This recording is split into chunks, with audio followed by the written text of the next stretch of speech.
Friends, मैं मुकेश बसेना स्वागत करता हूं आपका मेरे यूट्यूब चैनल बसेना एकेडमी पर। आज हम लेकर आए हैं आपके लिए भारतीय संविधान की प्रस्तावना। अब हम देखते हैं भारतीय संविधान की प्रस्तावना, जिसे उद्देशिका भी कहा जाता है। हम भारत के लोग भारत को एक संपूर्ण प्रभुत्व संपन्न समाजवादी पंथनिरपेक्ष लोकतंत्रात्मक गणराज्य बनाने के लिए तथा उसके समस्त नागरिकों को सामाजिक, आर्थिक और राजनैतिक न्याय, विचार, अभिव्यक्ति, विश्वास, धर्म और उपासना की स्वतंत्रता, प्रतिष्ठा और अवसर की समता प्राप्त कराने के लिए तथा उन सब में व्यक्ति की गरिमा और राष्ट्र की एकता और अखंडता सुनिश्चित करने वाली बंधुता बढ़ाने के लिए दृढ़ संकल्प होकर अपनी इस संविधान सभा में आज तारीख 26 नवंबर 1949 ईस्वी मिति मार्गशीर्ष शुक्ल सप्तमी संवत 2006 विक्रमी को एतद द्वारा इस संविधान को अंगीकृत, अधिनियमित और आत्मार्पित करते हैं। ये रहा हमारे भारतीय संविधान की उद्देशिका। प्रस्तावना संविधान के परिचय अथवा भूमिका को कहते हैं। प्रस्तावना किसे कहते हैं? संविधान के परिचय अथवा भूमिका को। भारतीय संविधान की प्रस्तावना पंडित नेहरू द्वारा पेश किया गया, जिसको उद्देश्य प्रस्ताव कहा जाता है। 42वें संविधान संशोधन अधिनियम 1976 द्वारा इसमें समाजवादी, पंथनिरपेक्ष और अखंडता जैसे शब्दों को सम्मिलित किया गया। यह भारत के संविधान की प्रस्तावना है। यह भारत के संविधान को नियंत्रित करने वाले सिद्धांतों को चिन्हित करने वाला एक परिचयात्मक वक्तव्य है। यह संविधान का मसौदा तैयार करने के पीछे संविधान सभा की प्रकृति और उद्देश्य की प्रस्तावना करता है। इसमें उस स्रोत का उल्लेख है जहाँ से संविधान को शक्ति मिलती है, यानी भारत के लोग। अब बात करते हैं भारतीय संविधान की जो प्रस्तावना, इसकी पृष्ठभूमि क्या है। संविधान सभा ने इसे 26 नवंबर 1949 को अपनाया। जबलपुर के ब्योहर के राम मनोहर सिन्हा ने भारत के संविधान के अन्य प्रश्नों के साथ साथ संविधान के प्रस्तावना के पृष्ठ को भी डिजाइन किया। इसे पहली और अंतिम बार 42वें संविधान संशोधन अधिनियम 1976 के द्वारा संशोधित किया गया था। अब प्रस्तावना के तत्वों की बात करें तो संविधान का जो स्रोत है भारत के लोगों में निहित है। जैसे कि शुरुआत ही होता है हम भारत के लोग, अर्थात इस जो शक्ति है संविधान की, वो जो स्रोत है इसमें भारत के लोगों में शक्ति निहित है। संविधान की प्रकृति, इसकी प्रकृति है संप्रभु, समाजवादी, धर्मनिरपेक्ष, लोकतांत्रिक और गणतांत्रिक। इसका उद्देश्य क्या है? न्याय, स्वतंत्रता, समानता और बंधुत्व के साथ साथ राष्ट्र की एकता और अखंडता। तो इसका जो उद्देश्य क्या है, यदि ऑप्शन में आता है क्वेश्चन, तो क्या होगा? न्याय, स्वतंत्रता, समानता और बंधुत्व, राष्ट्र की एकता और अखंडता। संविधान लागू होने की तिथि क्या थी? 26 नवंबर 1949 चुना जाता है। अब देखते हैं संविधान के उद्देश्य। संविधान के जो उद्देश्य है, जैसे न्याय, समाज में व्यवस्था बनाए रखने के लिए सामाजिक, आर्थिक और राजनीतिक न्याय की स्थापना महत्वपूर्ण है। कितने प्रकार के न्याय उद्देश्य है? 3 प्रकार के, सामाजिक, आर्थिक और राजनीतिक। यदि स्वतंत्रता की बात करें तो कितने प्रकार की स्वतंत्रता दिया गया? विचार, अभिव्यक्ति, विश्वास, धर्म और उपासना की स्वतंत्रता।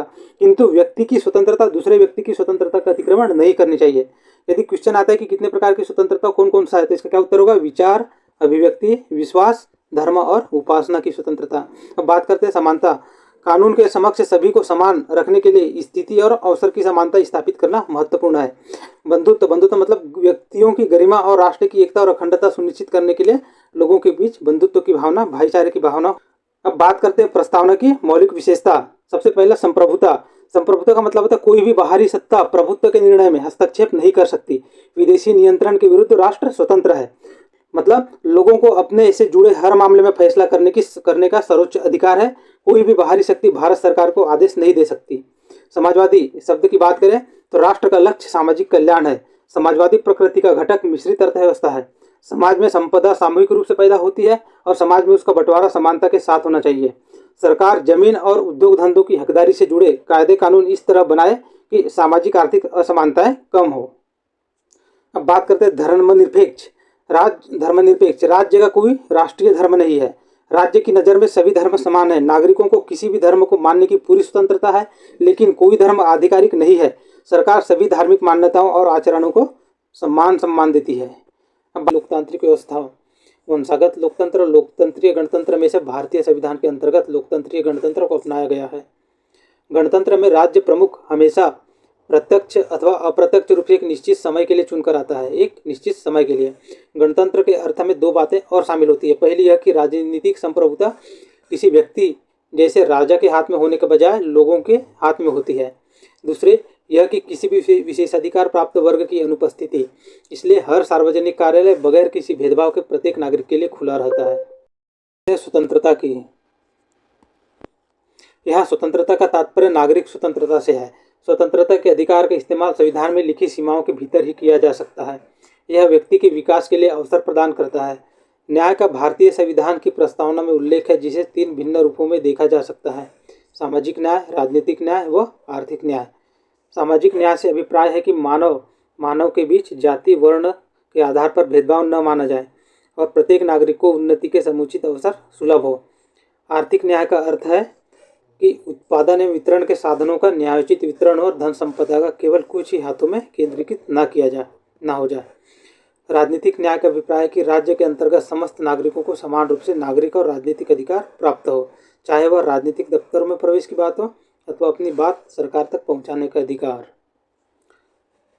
समता भारतीय संविधान की प्रस्तावना हर नागरिक को स्थिति और अवसर की क्षमता प्रदान करती है, जिसका अभिप्राय है कि समाज के किसी भी वर्ग के लिए विशेषाधिकार की अनुपस्थिति और बिना किसी भेदभाव के हर व्यक्ति को समान अवसर प्रदान करने की उपबंध।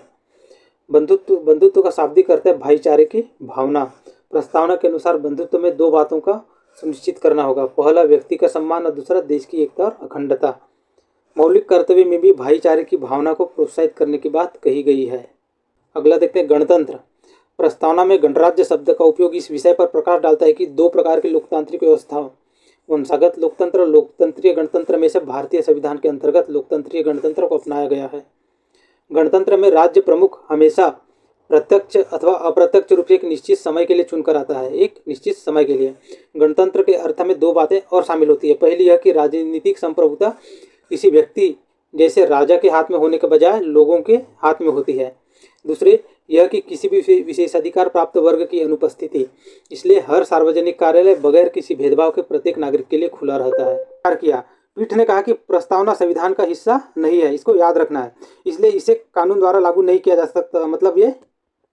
मतलब जो प्रस्तावना है संविधान की प्रस्तावना वो प्रवर्तनीय नहीं है। इसके अलावा यह निर्माताओं के दिमाग की कुंजी है। अगला है केशवानंद भारती बनाम केरल राज्य 1973। 13 न्यायाधीशों की पीठ ने प्रस्तावना को संविधान का हिस्सा बताया।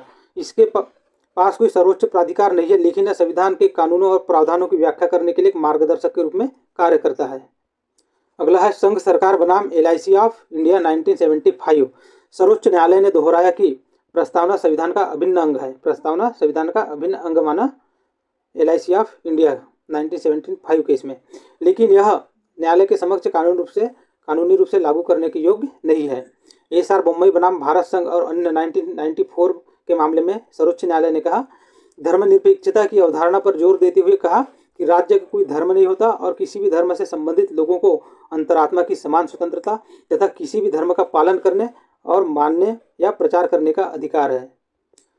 इसी के साथ एक नज़र डाल लेते हैं 42वां संविधान संशोधन अधिनियम 1976। इसमें किया गया 42वें संविधान संशोधन ने प्रस्तावना को भारत के संविधान के अभिन्न अंग के रूप में चिन्हित किया। केशवानंद भारती फैसले में यह स्पष्ट रूप से कहा गया था कि संविधान की मूल संरचना में संशोधन किए बिना संविधान की प्रस्तावना में संशोधन किया जा सकता है। मतलब जो उसकी मूल संरचना है उसमें संशोधन किए बिना उसकी प्रस्तावना में संशोधन किया जा सकता है। यह इतिहास में पहली बार था जब प्रस्तावना में संशोधन किया गया। इस संशोधन के तहत प्रस्तावना में समाजवादी, धर्मनिरपेक्ष और अखंडता शब्द जोड़े गए। कौन से संशोधन में जोड़े गए? 42वां संविधान संशोधन अधिनियम 1976 में। कौन से 3 शब्द? समाजवादी, धर्मनिरपेक्ष और अखंडता। राष्ट्र की एकता और अखंडता के रूप में संशोधित किया गया। राष्ट्र की एकता है उसको क्या किया गया? राष्ट्र की एकता और अखंडता बनाया गया। तो हम देखते हैं कि क्या भारत के संविधान की प्रस्तावना में संशोधन किया जा सकता है। इसका उत्तर होगा हाँ, भारत के संविधान की प्रस्तावना में संशोधन किया जा सकता है। संविधान की प्रस्तावना में अब तक केवल एक बार संशोधन किया गया है। यह संशोधन 18 दिसंबर 1976 को 18 दिसंबर 1976 को इंदिरा सरकार ने किया था। केशवानंद भारती मामले 1973 में सुप्रीम कोर्ट ने अपने पहले के फैसले को पलट दिया और यह कहा कि प्रस्तावना संविधान का एक हिस्सा है और इसे संविधान के अनुच्छेद 368 के तहत संशोधित किया जा सकता है, लेकिन इसके मूल ढांचे में परिवर्तन नहीं किया जा सकता। अब निष्कर्ष की बात करें तो संविधान की प्रस्तावना एक परिचयात्मक दस्तावेज है। क्या? एक परिचयात्मक दस्तावेज जिसमें उद्देश्यों का सारांश दिया गया है और उन सिद्धांतों को बताया गया है जिन पर विधायिका, कार्यपालिका और न्यायपालिका आधारित है।